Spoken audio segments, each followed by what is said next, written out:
Solve करते हैं। आज हम लोग सॉल्व करेंगे CDP का एक प्रैक्टिस सेट जो कि सीटेट के लिए बहुत ही महत्वपूर्ण है, और इसमें हम लोग जानेंगे कौन से कथन नकारात्मक होते हैं, कौन से सकारात्मक कथन होते हैं, इनको भी पहचानेंगे। तो चलिए स्टार्ट करते हैं। तो पहला क्वेश्चन है हमारे सामने, निम्नलिखित में से कौन सा कथन कक्षा में सवाल पूछने के संदर्भ में सही नहीं है, यानी कौन सा गलत कथन है। तो यहाँ पर लिखा हुआ विद्यार्थी से प्रश्न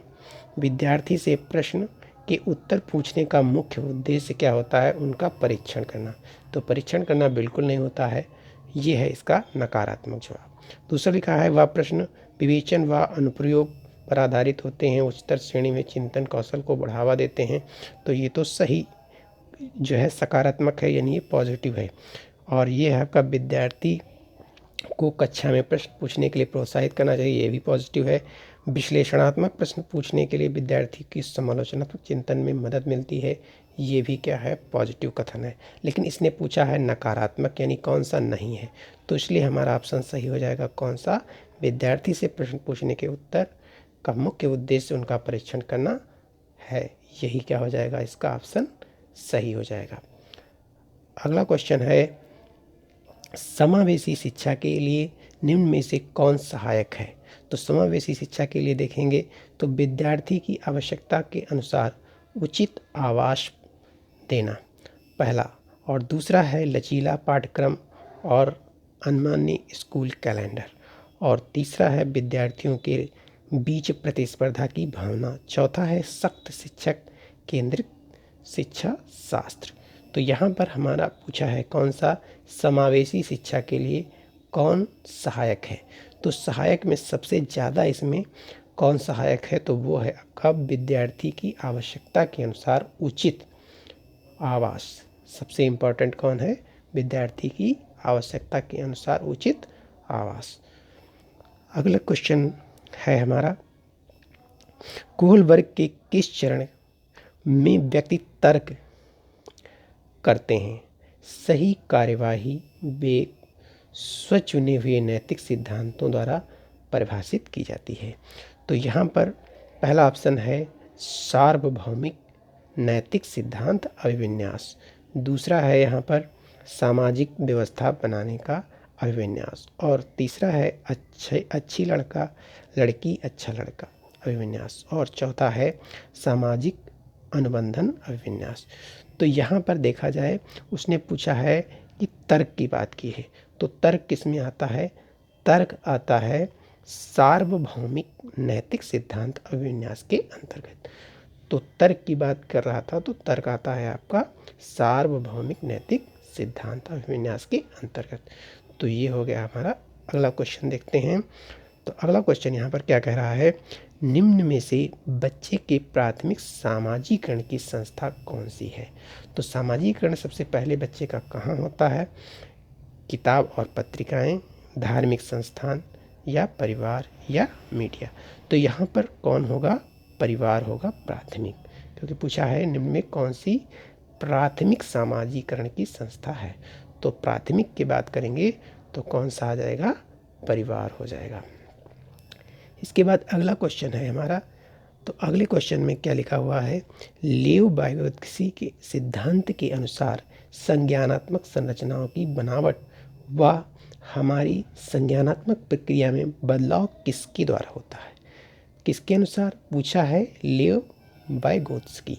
अगर वाइगोत्स्की से कोई क्वेश्चन आता है तो उनका मेन उद्देश्य हमको क्या समझना है कि सामाजिक या सांस्कृतिक वाला जो ऑप्शन होगा वो सबसे उचित होगा। तो यहाँ पर स्कीमा की बात नहीं है, यहाँ पर बात किसकी है, सांस्कृतिक उपकरण।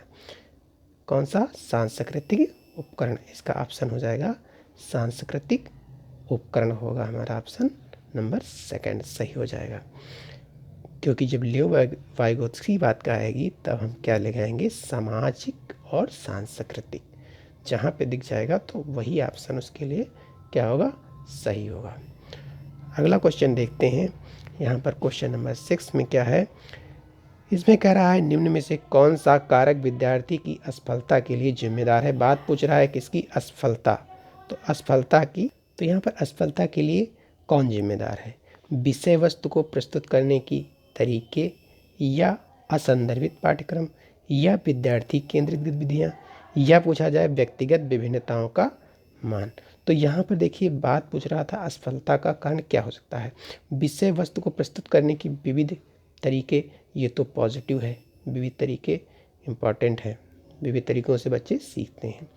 असंदर्भित पाठ्यक्रम मतलब जिस विषय को हम पढ़ा रहे हैं उससे संदर्भित पाठ्यक्रम ही ना हो, तो यही क्या हो जाएगा, निगेटिव हो जाएगा। तो इसमें पूछा था असफलता के लिए जिम्मेदार कौन है, तो असफलता के लिए वही जिम्मेदार होगा जो निगेटिव होगा। तो निगेटिव यहाँ पर कौन है, असंदर्भित पाठ्यक्रम। बाकी सारे क्या हैं आपके पॉजिटिव कथन है। तो इससे हम क्वेश्चन को सॉल्व करने में निगेटिव और पॉजिटिव जान लेने से बहुत ही आसानी हो जाती है। तो अगला क्वेश्चन देखते हैं। अगला क्वेश्चन क्या है यहाँ पर, क्वेश्चन नंबर 7। तो क्वेश्चन नंबर 7 क्या कह रहा है, एक शिक्षिका को बच्चों की अपने आप में बात करना यानी व्यक्तिगत वाक्य यानी प्राइवेट स्पीच को क्या प्रक्रिया देनी चाहिए कि बच्चा कोई अपने आप से बात कर रहा है, तो उसके लिए बच्चे को कौन सी प्रतिक्रिया देनी चाहिए एक शिक्षक को। तो यहाँ पर क्या होना चाहिए, उसे हतोत्साहित करना चाहिए, क्योंकि बच्चे द्वारा अपना खुद का ध्यान भंग करता है। ये बच्चा आपस में बात करता है तो क्या खुद का ध्यान भंग करता है, तो ये तो क्या हो गया, निगेटिव कथन हो गया। हतोत्साहित करना चाहिए, तो हतोत्साहित नहीं करना चाहिए, उसे क्या करना चाहिए, प्रोत्साहित करना चाहिए। तो क्वेश्चन नंबर 7 का जो ये आ ही गया हमारे सामने कौन सा ऑप्शन, उसे क्या करना चाहिए, प्रोत्साहित करना चाहिए, क्योंकि इससे क्या होता है, स्वनियमन में सुविधा होती है। और थर्ड था ये हमारा क्या है, निगेटिव है, क्योंकि उसे प्रोत्साहित करना चाहिए, क्योंकि इससे शिक्षक जिम्मेदारी खत्म हो जाती है, इसमें शिक्षक की जिम्मेदारी खत्म हो जाती है, इसलिए ये निगेटिव हो गया। प्रोत्साहन तो इसमें भी लिखा है, लेकिन बात यहाँ पर क्या हो गई, ये जुड़ गया जिसमें शिक्षक की जिम्मेदारी खत्म हो जाती है, इसलिए ये कथन क्या होगा, गलत हो गया। उसे हतोत्साहित करना चाहिए क्योंकि वह आत्म केंद्रित को बढ़ावा देता है, तो ये भी गलत है। ये सारे क्वेश्चन क्या हैं, ये सारे ऑप्शन क्या हैं, निगेटिव हैं। तो इसमें पॉजिटिव पूछा था, तो ये हमारा कौन सा है, उसे प्रोत्साहित करना चाहिए। अगला क्वेश्चन यहाँ पर है क्वेश्चन नंबर 8। तो क्वेश्चन नंबर 8 क्या कह रहा है, यहाँ पर कह रहा है कि बाल केंद्रित कक्षा कक्ष में विद्यार्थी क्या होता है, बाल केंद्रित शिक्षा। तो बाल केंद्रित में कौन होगा, मुख्य होगा उसमें बालक। तो बालक है, तो बालक अगर मुख्य है तो क्या बालक को कोरी पट्टी के रूप में देखा जाता है। अगर ये बात कही जाती शिक्षक केंद्रित शिक्षा की तो ये ऑप्शन सही होता है, लेकिन यहाँ पर बाल केंद्रित शिक्षा है, इसलिए ये ऑप्शन गलत हो जाएगा। निष्क्रिय रूप से शिक्षकों का अनुकरण करते हैं, तो ये भी क्या हो जाएगा, गलत हो जाएगा। अब बात कर रहा है कि अपने स्वयं के सीखने में ज़्यादा भूमिका नहीं रखते, ये भी क्वेश्चन क्या है आपका ऑप्शन निगेटिव है, गलत हो जाएगा।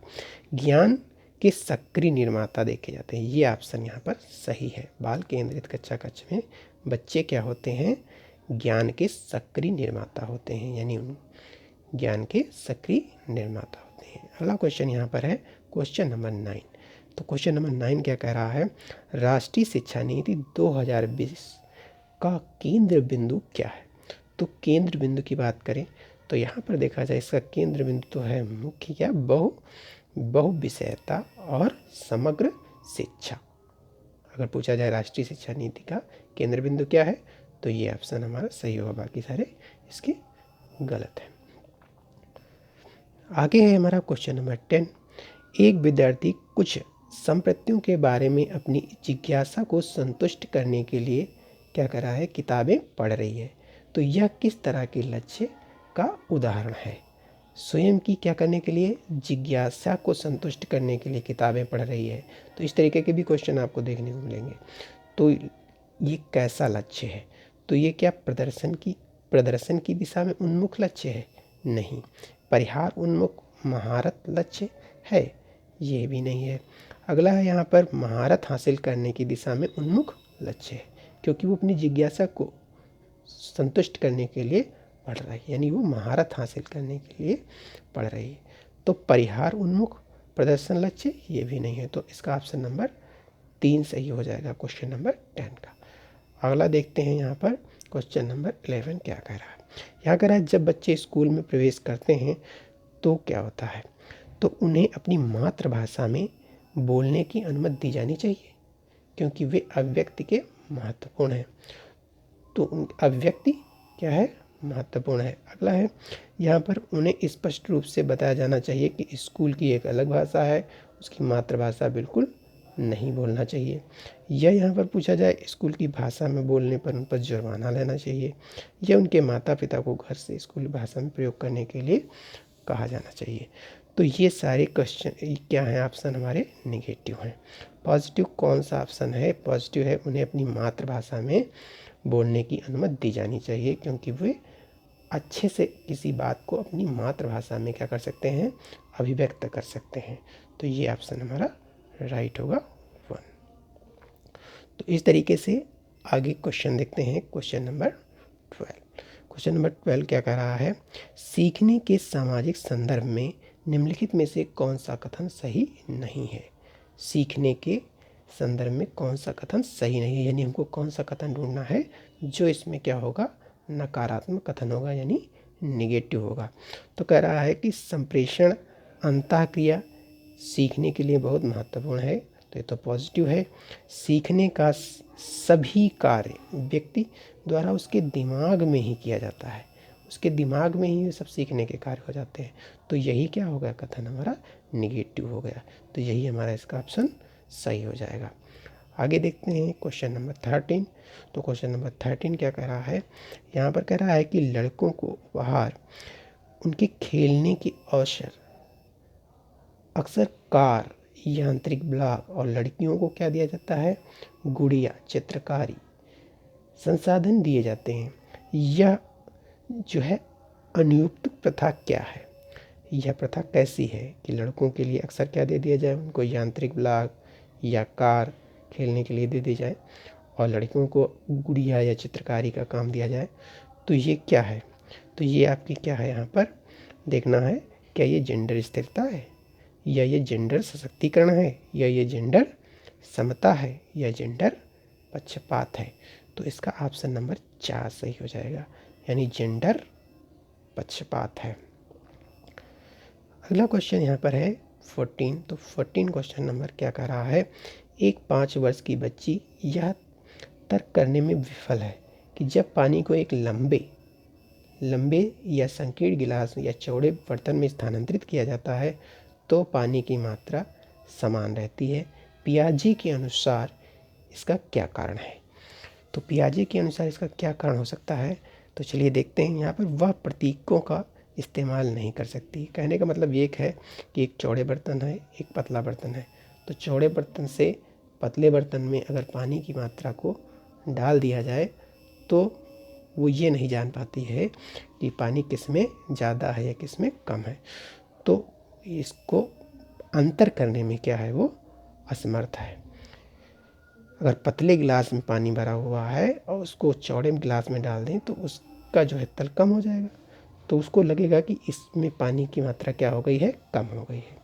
लेकिन वो ये नहीं समझ पाती है कि इसमें पानी उतना ही है। तो चलिए ये इसका कारण क्या है, तो इस कारण को जानते हैं। वह प्रतीकों का इस्तेमाल नहीं कर सकती है, इससे कोई मतलब ही नहीं है। वह प्रतिवर्ती सोच नहीं रखती है। क्या नहीं रखती है, यही ऑप्शन सही हो जाएगा, वह प्रतिवर्ती सोच नहीं रखती है। अगला देखते हैं यहाँ पर क्वेश्चन नंबर 15 क्या कह रहा है, त्रुटि के बारे में निम्न में कौन सा कथन सही है, यानी गलतियाँ बच्चे के लिए क्या है, कौन सा कथन इसमें सही हो सकता है। अधिगम प्रक्रिया में त्रुटि की कोई भूमिका नहीं होती है, तो ये तो गलत बात है, त्रुटि की भूमिका होती है। इसके बाद यहाँ पर क्या है, एक शिक्षक को विद्यार्थी की त्रुटि करने पर उसे क्या करने को इनाम और सज़ा दे करके ख़त्म करना चाहिए, ये भी गलत है। त्रुटियों पर चर्चा और विश्लेषण द्वारा उन्हें अर्थपूर्ण अधिगम में बदला जा सकता है, तो यही ऑप्शन क्या है इसके लिए सबसे सकारात्मक है। और अगला तो था ये विद्यार्थी अपनी त्रुटियों की स्वयं खोज और सुधार करने में सक्षम नहीं होते हैं, सक्षम होते हैं, तो ये भी ऑप्शन गलत हो जाएगा। यहाँ पर सही है तो कौन सा सही, ऑप्शन नंबर 3 यहाँ पर क्या हो जाएगा, बिल्कुल सही हो जाएगा। अगला क्वेश्चन देखते हैं, क्वेश्चन नंबर 16।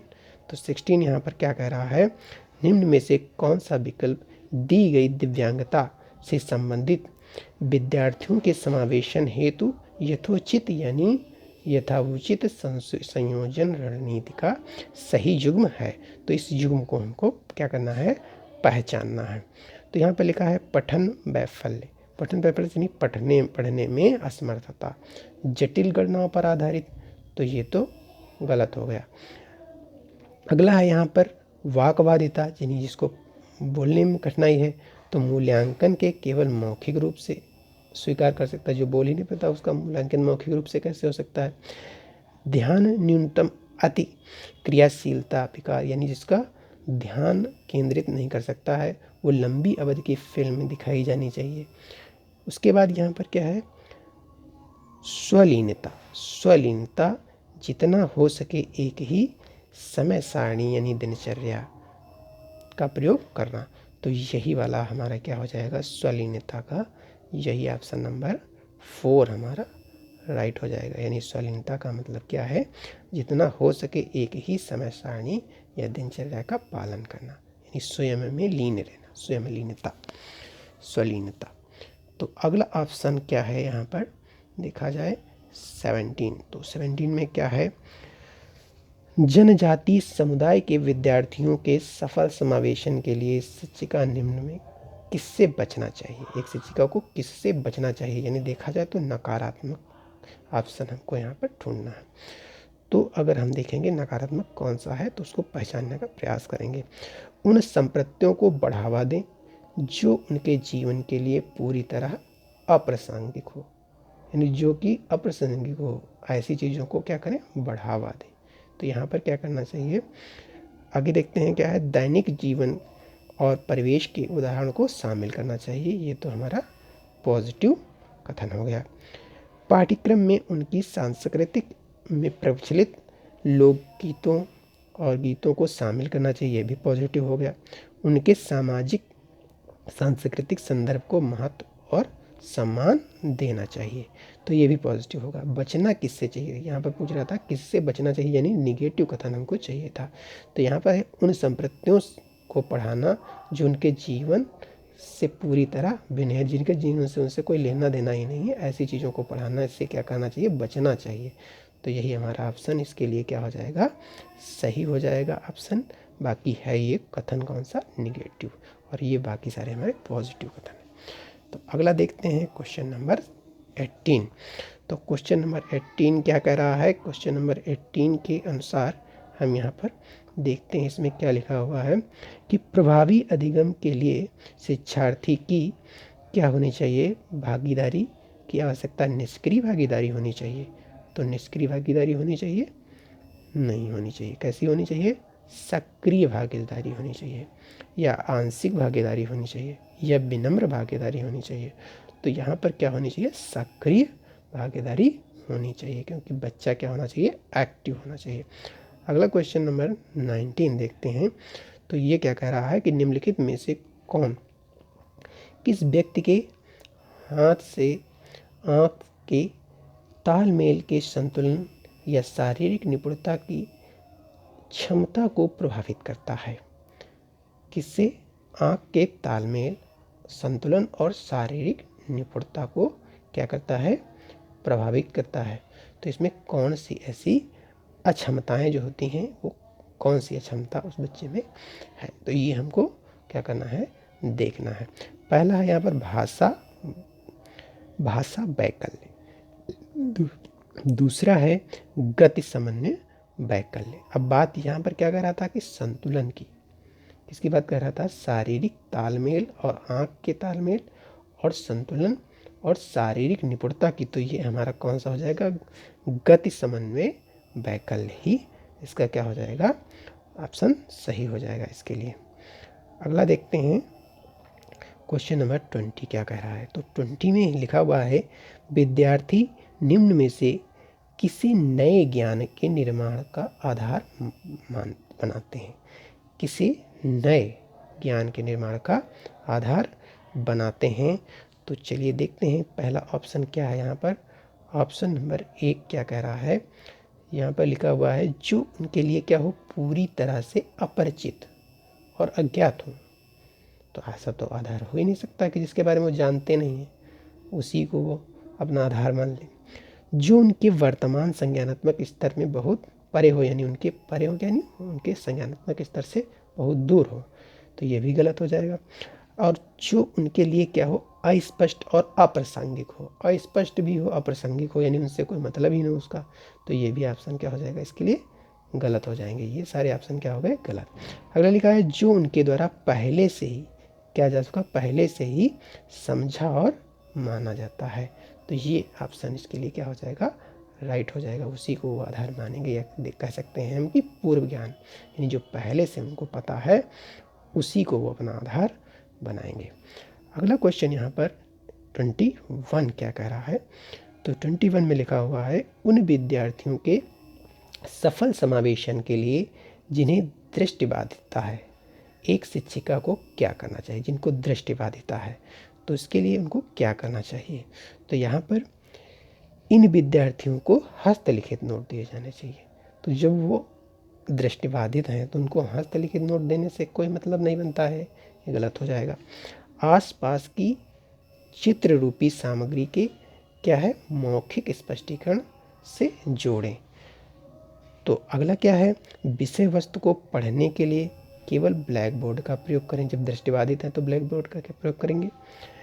उन्हें स्कूल के लिए अलग संकाय में दाखिला दें, तो ये तो समावेशी के क्या है बिल्कुल खिलाफ है, तो ये तो ऑप्शन हो गए गलत।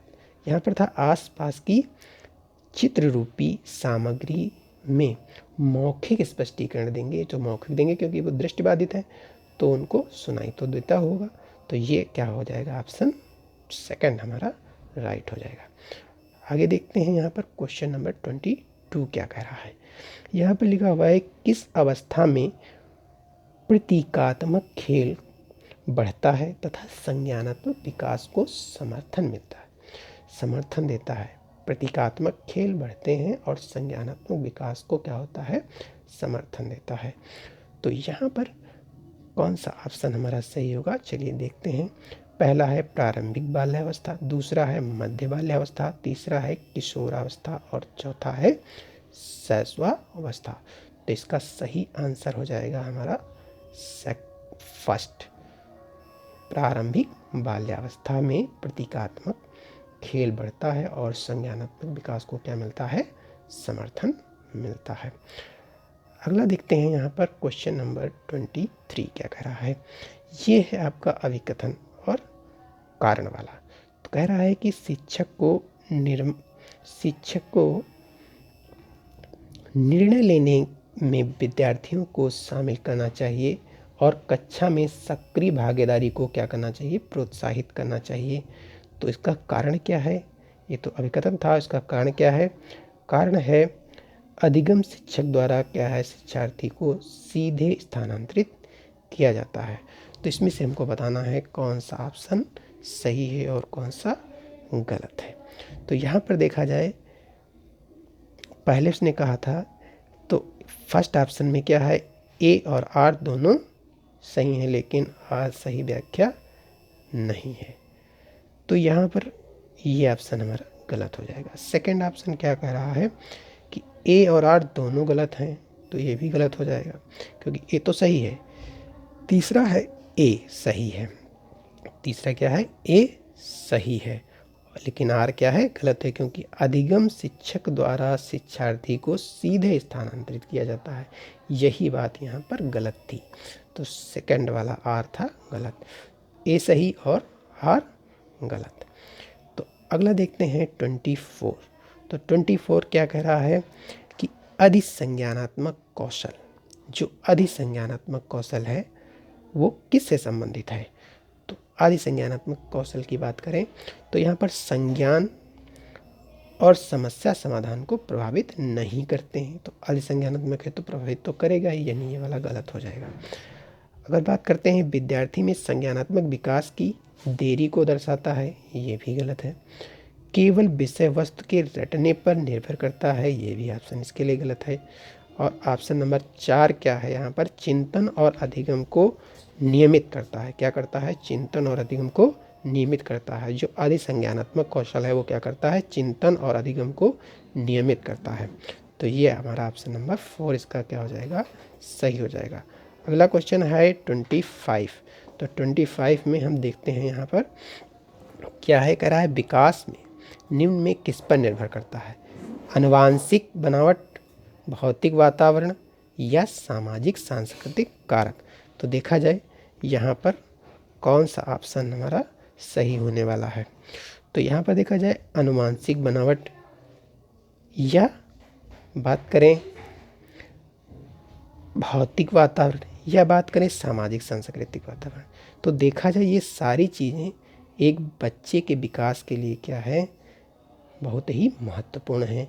तो आनुवांशिक बनावट भी महत्वपूर्ण है, भौतिक वातावरण भी महत्वपूर्ण है और सामाजिक सांस्कृतिक कारक भी महत्वपूर्ण भूमिका निभाते हैं। इसका मतलब ऑप्शन नंबर कौन सा सही हो जाएगा, थर्ड वाला हमारा सही हो जाएगा 25 का।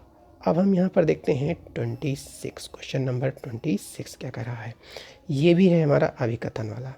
तो अभिकथन में हम देखते हैं 26 में पहले नंबर में क्या लिखा हुआ है, एक बच्चा 11 महीने में चलना सीखता है जबकि दूसरा 15 महीने में चलना सीखता है।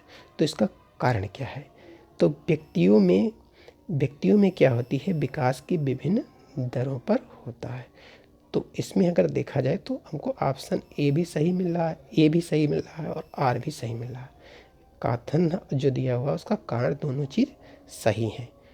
तो यहाँ पर कौन सा सही हो जाएगा, तो ये हमारा नंबर 4 नंबर सही हो जाएगा। ए और आर दोनों सही हैं और आर सही इसकी व्याख्या भी करता है, क्योंकि बच्चों में जो है विकास अलग अलग, सबकी अलग अलग जो है विकास क्रम तो एक ही होता है, लेकिन उनकी क्षमताएं अलग अलग होती हैं। तो एक बच्चा 11 महीने में चलना सीख लेता है जबकि दूसरा 15 महीने में सीखता है।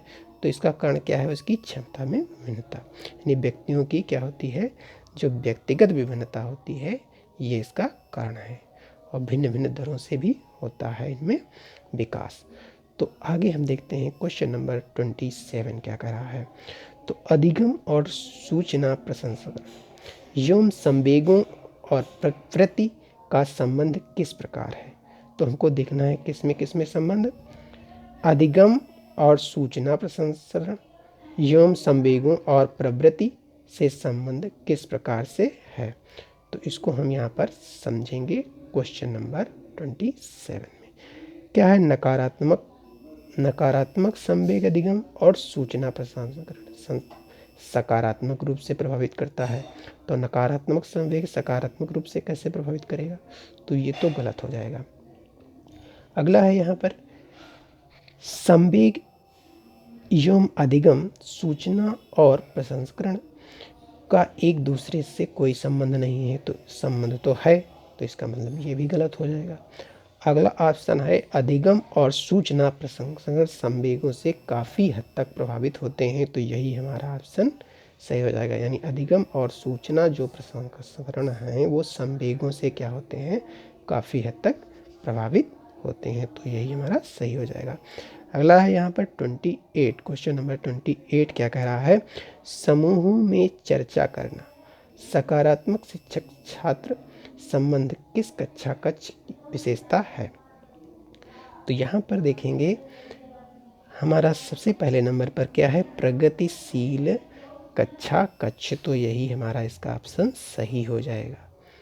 समूह में चर्चा करना, सकारात्मक शिक्षक छात्र संबंध किस कक्षा से संबंधित है, तो ये प्रगतिशील कक्षा से ही संबंधित है, यानी ऑप्शन नंबर 1 ही हमारा सही हो जाएगा। आगे देखते हैं क्वेश्चन नंबर 29। तो 29 में क्या है, हार्वर्ड गार्डनर के अनुसार वह व्यक्ति जिसके दूसरों की मनसाओं यानी भावना और व्यवहारों को समझने की क्षमता होती है, उनके साथ संबंध बनाने और क्षमता होती है, तो उनमें कौन सी बुद्धि होती है। तो ये हमको देखना है, हार्वर्ड गार्डनर की जो बुद्धियाँ हैं उसमें हमको बताना है कि ये कौन सी बुद्धि से संबंधित व्यक्ति है।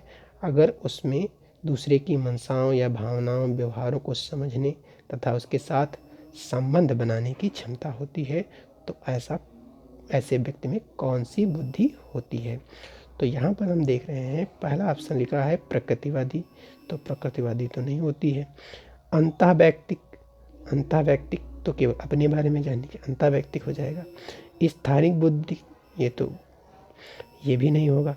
अब बात करते हैं अंतर्वैयक्तिक बुद्धि, तो यही ऑप्शन क्या हो जाएगा हमारा, राइट हो जाएगा। अब नेक्स्ट क्वेश्चन है क्वेश्चन नंबर 30। तो 30 में क्या लिखा हुआ है, वाइगोत्स्की के अनुसार इसमें कौन सा कारक संज्ञानात्मक विकास में महत्वपूर्ण भूमिका निभाता है। संज्ञानात्मक विकास में कौन सा महत्वपूर्ण भूमिका निभाता है। तो इसमें देखते हैं परिपक्वता, संगठन या संतुलन या भाषा। तो वाइगोत्स्की इस पर बात करते हैं, वो बात करते हैं भाषा विकास और सामाजिक सांस्कृतिक विकास की। तो ये भाषा यहाँ पर दिया हुआ है, इसलिए ये ऑप्शन क्या हो जाएगा, सही हो जाएगा। ये भाषा का संज्ञानात्मक विकास से संबंध के बारे में किसने बात की है, वो बात की है वाइगोत्स्की ने। तो इस तरीके से हम लोगों ने सीटेट के लिए इम्पॉर्टेंट 30 क्वेश्चंस को सॉल्व कर लिया है। अगर वीडियो आप लोगों को पसंद आया हो तो लाइक करें, और चैनल पर पहली बार देख रहे हैं तो चैनल को सब्सक्राइब करें, जिससे इसी तरीके के इम्पॉर्टेंट वीडियो आपको मिलते रहें। धन्यवाद।